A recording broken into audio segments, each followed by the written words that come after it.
Welcome to Writer Syndrome, a podcast about writing from start to finish. This episode's topic, we're talking about self-publishing and imprints and creating a publishing, maybe arm or whatever I like it. For publishing your book. So I'm Russ Capasso. Joining me as always is Tim Letney. Tim, how are you on this fine day? I'm doing good, Russ. Thanks for having me. I'm excited to talk about all these technical, very interesting things that I prepared for. Yes. A lot. You read all the stuff I sent you? I am not pantsing it. No, I read the art. You gave me a lot of homework, honestly. I kind of last minute too, but it was pop quiz. Yeah. Well, I read most of it. I don't know how much I absorbed. My journey for the self-publishing here, by the time this episode airs, it won't be out yet, but my book is very close. So right now it's going to That's what the whole episode should be about. It should be. It should be a celebration. We should have drinks. The next one. We should be celebrating the publishing of your book, man. Yeah, so close. But getting to this point, though, this topic came up because I was going through the setup process for Ingram Spark and even on Amazon, like setting up the account to do the self-publishing. Can you explain what Ingram Spark is for those who don't know? Sure. It's like a aggregated distributor, basically. So you can use Ingram Spark to distribute your book to Amazon, to Apple Books, to all sorts of sources. I think they even do like Barnes and Noble and stuff. They'll do print on demand for you for paperback and hardcover copies and stuff like that. So you can just use Ingram Spark. You don't need to. Yeah, absolutely. So that's interesting. Okay. Yeah. So there's probably a whole nother episode in itself, but yeah, there's differences in royalty payouts for which one you use. So if you go through Amazon, and distribute through them, you'll typically get a higher royalty rate versus if you go to Ingram Spark and then publish through Amazon, it'll be a little lower. So interesting. Yeah. So you can use Ingram Spark to show up on Amazon, but then the payout is different based on how you distributed it. Yep. Whereas you could do Ingram Spark for like everything else but Amazon, and then do Amazon solely to get the increased payout. Yeah, exactly. Oh, that's interesting. So that's what I'm going to end up doing. So, but during that process, I came across kind of like a little stumbling block because I was like going to sign up and set this up, and it was like publisher, and I was like, me. So then it got me thinking. I was like, oh, interesting. Let me do some research on what I should do here. Like, should I just publish under my own name, which is absolutely a thing you can do. 100%. I could have just gone Russ Capasso and that's it. But I want to kind of dig into it. So that's kind of where this episode's topic kind of came up from. So, and doing that research, it was kind of interesting. There's kind of two different camps in this, right? So for self-publishing, I think there's the people who say, it seems like you're kind of cheating people. You're tricking them and making them think that you're actually published because you come up with like a fake business. An imprint or something. Yeah, I shouldn't say it's not fake. It's a business, right? It's kind of, you're creating a business basically to publish your own books. But they feel like, it's duplicitous because you're, presenting yourself as an established publishing arm when it's just you in a fancy name. Yes, correct. I could see that bad perspective. And that's one camp. And then the other camp is like, absolutely not. It's a business. You go to a mom and pop shoe store and they're called, Main Street Shoes or whatever, it's like they're still doing, it's a business name. It just could still be run by one person. So, right. So going to the path and kind of like researching all this and looking at like, all right, what's the benefits of doing it and not doing it, right? And a lot of stuff I found was that making this decision early on is more beneficial than waiting, because if you wait to do it later on, you may have to you'd have to republish the books then under this new publishing name, right? Mm-hmm. I personally have decided that I am going to trick everyone. No, you're going to misrepresent your book and your work. Yeah, it's going to be called Penguin Waddles Books. No. Not so Random House Books. No. I am gonna come up with a publisher or imprint name to publish under, because what was interesting is that a lot of people were saying, well, if you plan to just do one book, just publish under your own name, but I don't plan to do that. I plan to write many. So the idea is that I have this set up front and then just use that as my publishing name for any books I write and kind of go from there. For all the homework that you really grumpily assigned me and made me read before this podcast. Yeah.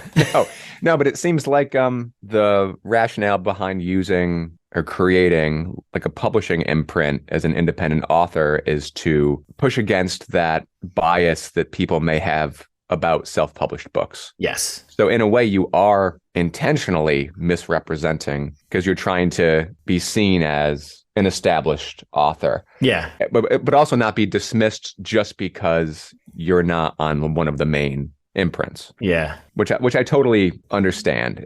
But it's certainly an interesting debate. Obviously, like you want to be read by as many people as you want. Yep. And I agree, like looking at, like you said, looking at like a local flower shop or a shoe store or something, they're not going to say like Russ Capasso shoes, you know, they're going to say like Souls Are Us or whatever. Yeah. So yeah, I don't feel like it's disingenuous. I think you'd be doing an absolute disservice to your work if you didn't go this route. Yeah. And I think it's also interesting too that in a lot of the articles I was reading that, and it's maybe also, there's probably we're coming around a bend of the stigma that's attached to self-publishing, and I think it's definitely changed certainly over the last few years, that the quality can still be there and just as good as like a big publisher book, right? Yeah. But I found it kind of interesting that there's still gonna be that hang up, and even with like looking at like libraries or advanced reviews, sending review copies out to influencers or anyone who wants to review it ahead of time, that there's still kind of this hang up that it's like, oh, this is a self-published book, and they see that. Kind of interesting that that's still pervasive in the industry, that there's this hang up about being. You know what it feels like to me? It reminds me a lot of like independent record labels, not like ones that are owned by Universal, where it's like an imprint, like Matador or something, but like same concept, right? Like and with that in mind, right? Like, so you're setting up this imprint. There's a good chance that you would publish not just your own books, but if I completely fail at querying, I'm going to have to query you and maybe publish mine. You get zero advance, by the way. I need an advance. Here's $5. Would you consider publishing other authors like under this imprint? Like, would you want to grow it in that way? Absolutely. So I think that's cool because in a way it's like you're developing an ecosystem and like almost a vetting process for like the types of work that you want to appear underneath this imprint. Yeah. And I think maybe, there's like independent bands, it's like, oh, all these bands are on the same kind of label. Like to me, when I was a kid growing up, that was cool. It was like, oh, who else is on this label? Yeah. I mean, it's interesting to give to, maybe there is a place for that, right? And sometime in the far flung future, maybe where, you are acting as kind of like a stamp of approval for independent authors who don't want to have their book torn apart by maybe some big publishing house or something like that. They just want to have total control over their artistic vision for their words, Okay, I'm going to have to add you to my query list then. Yeah. it's a rigorous process, by the way. Oh, really? Yeah, damn it. Some of the articles, it's interesting too, because when you not only setting up for the distribution channels like through Amazon or Ingram Spark or like Draft to Digital, I think is another one, similar service. When you go to buy your ISBN numbers, and it's kind of like... Can you explain to me what an ISBN number is? Yeah, so ISBN number, that's the ISBN number. It's kind of like saying ATM machine. It's the International Standard Book Number. So that's like the unique number that's assigned to all the formats of your book. And that's what's used basically in stores, basically to track the book. Oh, so like it's like a unique identifier that every book would, yeah. Like, so looking at your book, like Host would have one ISBN across digital and also you have ISBNs, you need one for every format that you produce. So I plan to have I plan to ship it to book in 4 different formats. So there'll be an ebook, paperback, hardcover, and audiobook. And for each one, it needs its own ISBN. You're doing a hardcover, not to go tangent, but yeah, absolutely, man. I'm going to buy one of those. Absolutely. I'll sign it for you.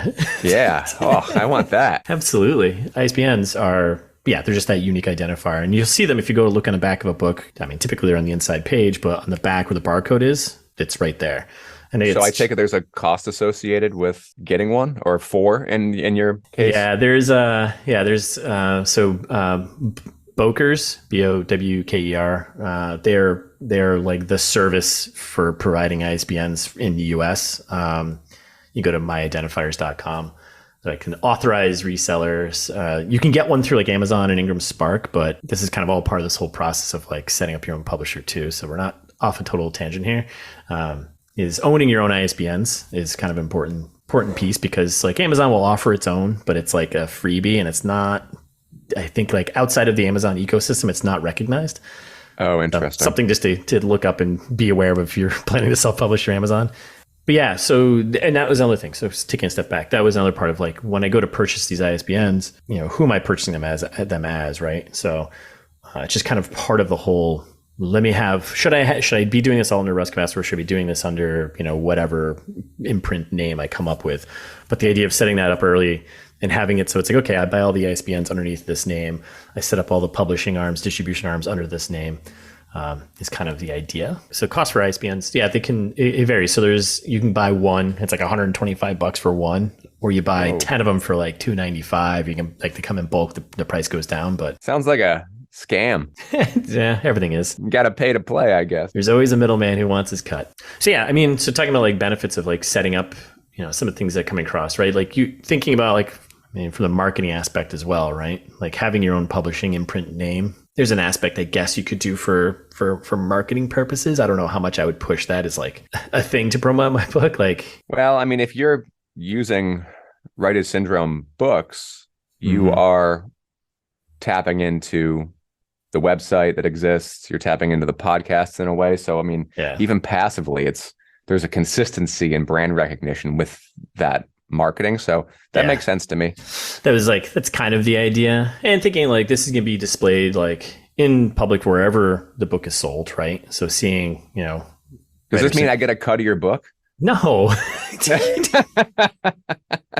it. But yeah, and there's like longer term aspects to this, right? So thinking about like that publisher name is going to be recorded everywhere. It's going to display like on Amazon as like the publisher listed name, right? Right. It's going to be recorded in like every book industry database. You can think about like retailers, wholesalers, distributors, people searching for the book will come across it.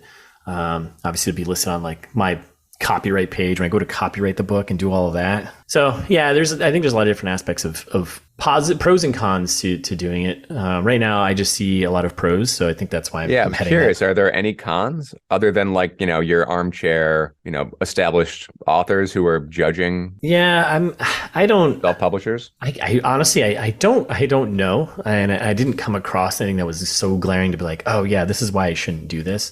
There's a lot of other aspects like for like tax purposes and legal purposes too, which we are not a tax or legal podcast. So definitely go consult someone once you get into it. But, there's a point where I could actually turn this into like an actual, LLC or something, or limited, business or, whatever. I think there's a certain point, which I actually am going to be talking to my account about. Like, I think there's a certain point where if the book makes so much money, then I'd probably be like, okay, let me set this up as a business and actually have money be going through this publishing arm. But again, interesting. I'm still in the throes of sorting through all of this. So if you were at this point, definitely look up some information, talk to a tax pro. We'll also include all the links of information and homework that I sent to Tim. So listeners, you can click on that. You can that Tim read through. I skimmed it over coffee. As a creative, this is just the pits, man. Like, do you feel like you're completely split between that creative part of your brain and this like very logical, pragmatic part of your brain? Yeah, my brain is, I'm trying to focus on working on the second book, and I'm like, I have so much shit to do. I know, this is like, it's like, really involved. It really is. And I mean, I think that's the downside. I say that question mark because, self-publishing, you are doing everything. Like, obviously when you go to query and you get signed by, any publisher, they're handling most of this stuff.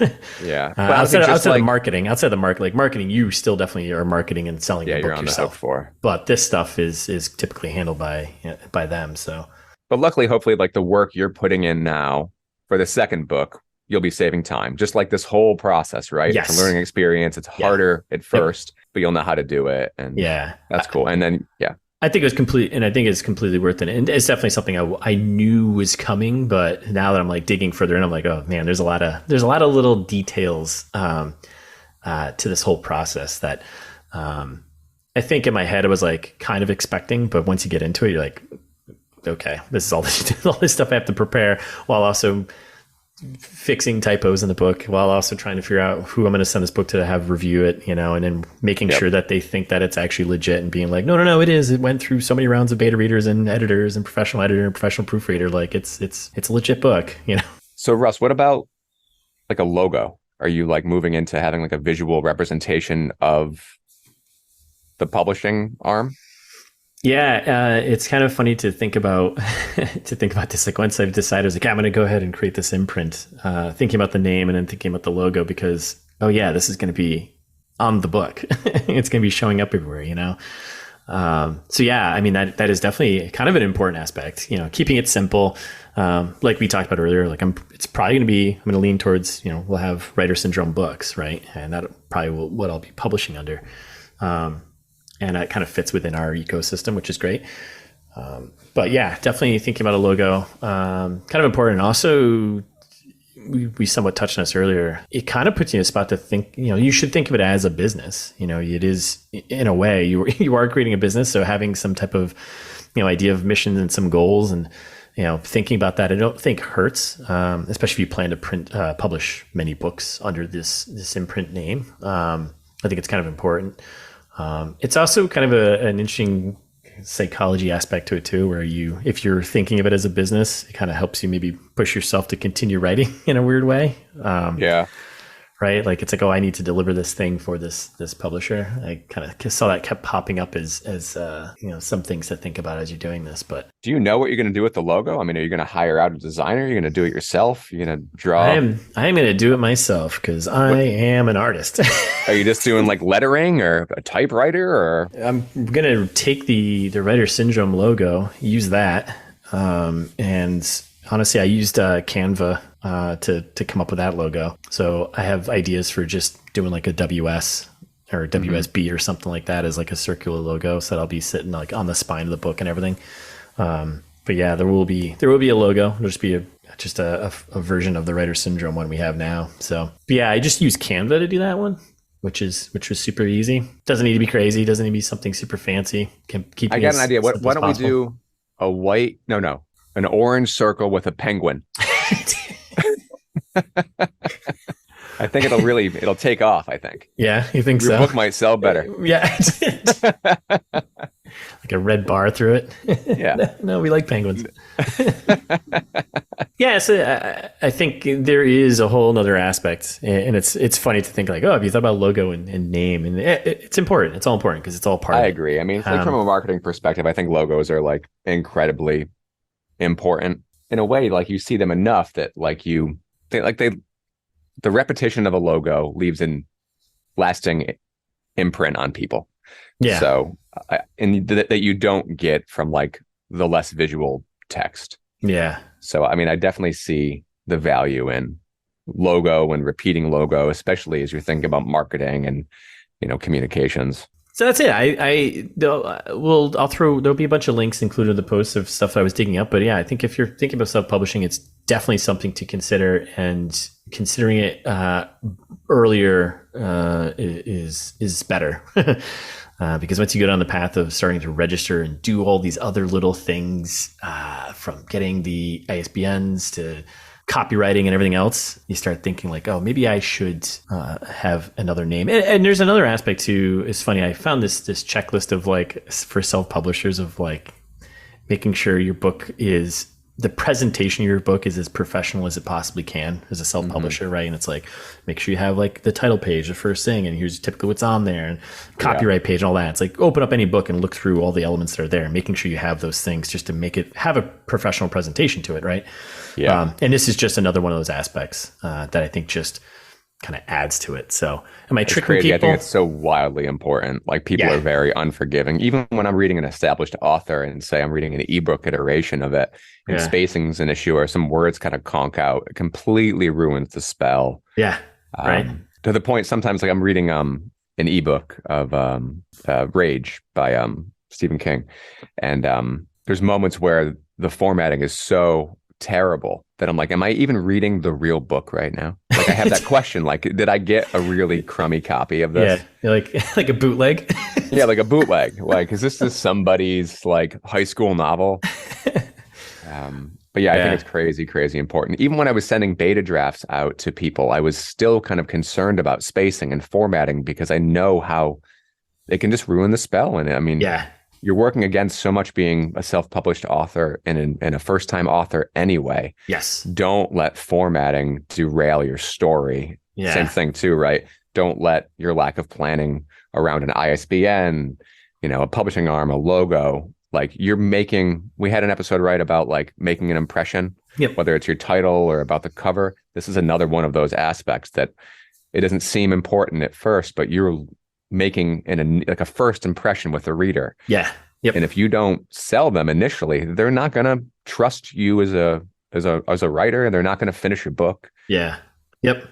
No, I 100% Hell, it might agree. even lead to a bad review. Like you don't know. Yeah. Yeah. I 100% agree. All those aspects are there because, there are some expectations that people are looking for when they open up a book. And I think all of these things, they all kind of pull together to kind of give that a full experience of like, this is a professionally completed, It's weird. It kind of reminds me a little bit of like a job application process where like you'll immediately dismiss somebody without a cover letter, or there's a misspelling, or like, why is there this gap in your work history? Like, I think people are that critical with what they're reading because what you're asking them to do is take a risk on you so they can spend their time in your world. And that's the only thing at the end of the day that we have. Like, you're asking for people's time. Yep. Our only commodity. Yeah. Like, yeah. You're asking them to invest the two only things, thing right? that matters, right? You're running out of time, so please give me some of yours. I mean, to me, that's more important than money. Yeah, exactly. And those are the two things you're looking to have people invest in. But I 100% agree. Like you're inviting people in, or you're asking people to take time out of their lives away from Netflix or whatever else they're doing to read your book. So presenting that in the best way, that first step, I think it's so important. And of course, writing a good story and making sure there's no typos in it. That's It's also, but don't be derailed, on the onset. Yeah. Because I mean, a lot of this stuff is it may be tedious and some of it's annoying, but a lot of it's just filling out forms when it comes down to it. It's like that's all this really comes down to. I mean, there's a lot of them, and there's a lot of checklists out there. So it's like if you're worried about missing anything, there's plenty of them out there. We'll throw one up on with the post, the episode, but. Yeah, I think those are just things you can't gloss over just because it'll put you. It just gets your foot in the door, So. Yeah, and I'd say, I mean, to echo your point about doing it early, like I mean, I know you're doing it now. Yeah, but I feel like it's got to be so hard to do it now because you just want to be done, right? Yeah. Like, don't you just want to be done with this whole relationship you've had with your book to move on to the next one? And now there's like the legality aspect of it that you have to look into. It's got to be draining. So, I mean, this feels like I'm dragging through a second act of a story right now. Like a strong second act vibes right now. I'm like, can we just get through this process? I wonder if you had this settled in the beginning, it would have given you another goalpost to write towards. Because you're talking before about like how it could influence you to continue writing under the imprint. I wonder if setting it up early could have provided additional motivation. That's a good point. I mean, I think I was probably always from the start. I think I was 70, 30, 80, 20 leaning towards self-publishing anyways. So a lot of these little things I knew were coming. But yeah, I agree. I think maybe if I was like 100% right off the bat and did my homework on all of this earlier on and was like, here's going to be the publisher imprint name, here's a logo, and had those things together, would have felt like, okay, I am working, under this professional vibe and feel right now. Yeah, totally. Let me get this done for my quote unquote boss, in a way. So yeah, I agree. I think that could have been a good push for the goal, getting to the goalpost. So if we're talking like ticket price or here, like what's the final cost of submitting, what you're doing for ISBNs? Oh man. Like what, because there's also that risk, like, do you not want to pay up front for something like that? Although here's the other thing. Yeah. Not to keep rambling here. No. But paying up front to me almost makes sense. I'll tell you, when I buy new running shoes, I run more. Anything, any kind of like reinforcement I have with like positive habits. Yeah. I bought like additional weights to work out. I work out more. There's a chance if you are investing your own money early on, you might be kind of beholden to a promise that you're setting for yourself. Yeah. I mean, like the ISBNs are really the only thing you could do that off the bat. And say, okay, I've got this 10 or 1 or 10 or 100, whatever ISBN numbers. Let me start writing books to occupy those numbers, right? But yeah, I think putting the investment into, maybe less so money, but putting the investment into creating these things and having them set ahead of time is helpful. I mean, we talked about it too when I don't know, middle of my 3rd or 4th draft, where I started thinking about these things. Like, remember I was talking to you about it, like on our Monday night chats, whatever. And you're like, just focus on the book. Just focus on the book. Like, the story is the most important thing right now. Because I was getting derailed because my brain was shifting over to this, and I was like, very pragmatic side, right? I have to start thinking creativity. About this. Yeah, making sure that I don't kind of basically screw myself if I miss something in here that's going to take me months to do. I think that was the other thing too, because I want to get to the end, and be like, all right, book's all done. I have to wait 3 months to get it out because I didn't do X, Y, or Z. Sounds exciting. Yeah, I just want to write a second book, Tim. I guess it'll be easier next time. Yeah. And this will all be easier because all this stuff will be set in place, and I'll know, okay, this is what I have to get done, and this is when I can do it, and I'll be good to go. So, but it's fun. It's good to go through this process and learn these things. So what have you been reading lately? I'm still finishing up. Honestly, I'm like 10 pages away from. I tried to barrel through last night, but got sleepy. Let the Right One In. Still, because I'm kind of doing research to make sure that vampire story that I had an idea for is worth telling, and I want to make sure that it's different enough from Let the Right One In to dedicate my time to it, since it's the only thing we have. It's great though. It's a really good book. It's so adult, like so amazingly adult. But yeah, no, it's been a good read. I'll probably go and I'll watch I'll watch the movie, and I'll watch the American adaptation of it too, and then I'll see how it, because I already wrote the beats out for the short story. I mean, it's different enough, but it certainly has that, like, there's a child vampire like aspect, and I'm sure that the author of Let the Right One In was influenced by Anne Rice and her take on that Interview with the Vampire. So I don't want to completely derail myself just because they're similar concepts when the theming and the story is so much different. Yeah. But in the same respect, I don't want to dedicate a bunch of time to something that's viewed as completely and utterly derivative. So we'll see. Yeah. And then other than that, I'm reading kind of a weird nonfiction book for me, kind of outside of my general interest. It's called Chaos. Charles Manson, the CIA, and the Secret History of the 60s. Whoa, nice. Get in there. Yeah, I don't know. It's like I won't say a takedown, but it's a challenge of Bugliosi's book, Helter Skelter, that had come out, shortly after the Manson trial. Yep. And it's taking this really kind of critical, interesting eye of the 60s and the overlap between, the Manson cult and hippie stardom and artists of the time, and how much overlap there was, and how kind of easy it was for those at the really, like, the criminals at, like, the bottom rungs of society could be at Hollywood parties because everybody looked very similar at the time. Everybody kind of had long hair and wore similar clothes, and that could be like a record producer, or it could be like a career criminal like Charles Manson. It was really hard to check out like who the wolf in sheep's clothing was at that time, especially as everything is kind of marketed as love and peace and free love, which is something that Manson like leaned into. So it's interesting. I don't really have interest in that. It's like really grisly. I don't really care for like the grisly. It's interesting, right? Because I like horror stories and horror movies, but when it comes to the real world things, not so much. Like this, I don't have an interest in it. It's I have like an aversion to the glorification of these heroic, or like this. I don't know. I think these like terrible people and serial killers are turned into icons, and it's disgusting to me. So like, even if it's like, you get your Ted Bundys and like there was that Dahmer movie out, and they turn them into like figures, like they're on t-shirts, they're at Hot Topic, they're on mugs, and it's like, I always try to stay away from the true crime things because it's just kind of upsets me and angers me. But this seemed interesting because I don't know much about the time period, and this isn't just looking at the Manson and the family's atrocities. But it's also looking at like a greater lens of what the 60s was. Yeah. And the yeah, kind yeah. of dangers of commodification of love culture, which I think is interesting and drawing me to it. I mean, they had so many overlaps with, the Beach Boys and, Yeah. famous record producers, obviously Roman Polanski, Murphy Brown, what's her name? Candice Bergen. Yeah. It's just really, they were just really involved in the fame aspect of Hollywood at the time. And since they had access to drugs and the seedier aspects of life, they were present at these parties. Huh. So really crazy. Interesting. But yeah, I could see how you're like, I got to remind myself, this was real life, not a made up story. Right. And that's the thing is that, I mean, it's really gross. Like it's just, so it's like, it's out of my comfort zone a little bit.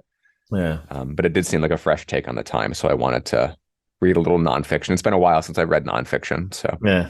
How about you? What are you reading? What are you watching? Well, I just finished I know I mentioned this probably our first episode. I started that Shadow of the Gods book. Maybe I mentioned it last episode too, but I finished reading that, which was pretty great. The John Quinn fantasy Vikings. It's brutal. It's, it's fun. 3 different characters, coming in third person limited kind of view. Tease you up for book 2, which I'm going to start probably pretty soon. And I started reading this book called Magpie Murders by Anthony Horowitz. A friend of mine handed it off to me to check out. It's a very Agatha Christie style murder mystery type of story. It's kind of interesting because it's definitely like third person, like omniscient. And there's just a lot of describing people and their thoughts and things. And there's not a lot of dialogue to it. So it's kind of interesting. It's kind of interesting to read something like this, and it's jumping from character to character and just kind of talking about them from the outside. Yeah, that's pretty much it. I'm working my way through some of the volumes of the Sandman graphic novel too. But yeah, it's been. I noticed that and Let the Right One In. I can't tell if it's POV head hopping or if it's just third person omniscient. Sometimes there's like a lot of interiority inside of like the same subchapter of 2 characters, and it's a little jarring since we've been paying so much attention to POV. Yeah. The other thing I'm reading on a personal note is all the beta feedback I'm receiving from my book. Yeah, that's right. Where are you at with that? Book update. Book new update. Segment. new segment. Book update. I've received all the feedback I believe I'm going to receive from this round. I've got a few people who are like kind of still in the middle towards the end, but I received a good chunk of feedback. Some very brutally honest feedback, which was appreciated. But also one of those like almost derailing moments. Yeah. Where I was like, I think I texted you, right? So, and then supportive feedback that was like very practical, like this is an anachronism, these words weren't used, this section of the book kind of slows the pacing down. But super grateful to everybody who's read the book, and because that, once again, it's time. They've spent time, and they donated their time to me, and then provided feedback and phone calls and Google Doc feedback. So just so appreciate everybody kind of like donating and influencing and working hard to make this book better. And it will be. Like now I'm like ready to tee up my next round of edits next week, moving into draft 5. I think I'm starting to lose count. Wowza. But yeah, and then we'll see. Then I think I'm going to query, and I'm going to put Writer Syndrome books at the bottom of that list. But I'm going to put you on there. On the bottom. We're not taking any submissions this year. You're not accepting new submissions? Submissions closed. So I don't know. Is there anything else? That was good chat. We talked about what we're reading. We talked about book update, new segment. We got talking about imprints and publishers. I ranted on that for a while. I think super helpful. And once again, I need to thank you for doing all the work for me. God damn it. You're a great person to be friends with. I'll tell you. You're really working hard for us. Yeah. Can't wait till that submission comes in. You're going to reject me? Yep. It's just going to be like every other query, just complete radio silence. Like, did you even get it? Did you? 6 months later, I'll send you an email. Really business-like. Thank you, Timothy Letney, for your submitting your book to Writer Syndrome Books. Actual boilerplate. We're currently not accepting submissions in the horror genre. Yeah. All right, so that's our episode. Thanks everyone for listening. If you enjoyed it, think someone else might find it of value, send it along to them. Get a topic idea or any feedback. Idea. I think it's idea. I think it's idea. If you have any topic ideas, send us some feedback, don't you know? You can find us on Twitter at writer_syndrome. Or you can head over to writersyndrome.com, find all of our other episodes and contact info. And next episode, what are we doing next episode? We're kind of taking a step back and talking characters Yeah. I mean, honestly, it feels like a step back, but it's going to be what I'm going through anyway with the edit. Like I need to take another hard look at my characters and their backstories and their motivations. And so I think it'll be helpful because once again, that's something that I probably should have done a little more in the upfront of writing. I did some, but I think I need to do more, especially when it comes to motivations. Yeah, I agree, and I think that actually it'll be good for both of us because I'll be kind of diving back into that for when I start book 2, and I started that process with some of my characters, so that'll be a good kind of refresher, I think, and just chat through. So nice. So yeah, that'll be our next episode. You can just join us then. Until next time, just keep writing.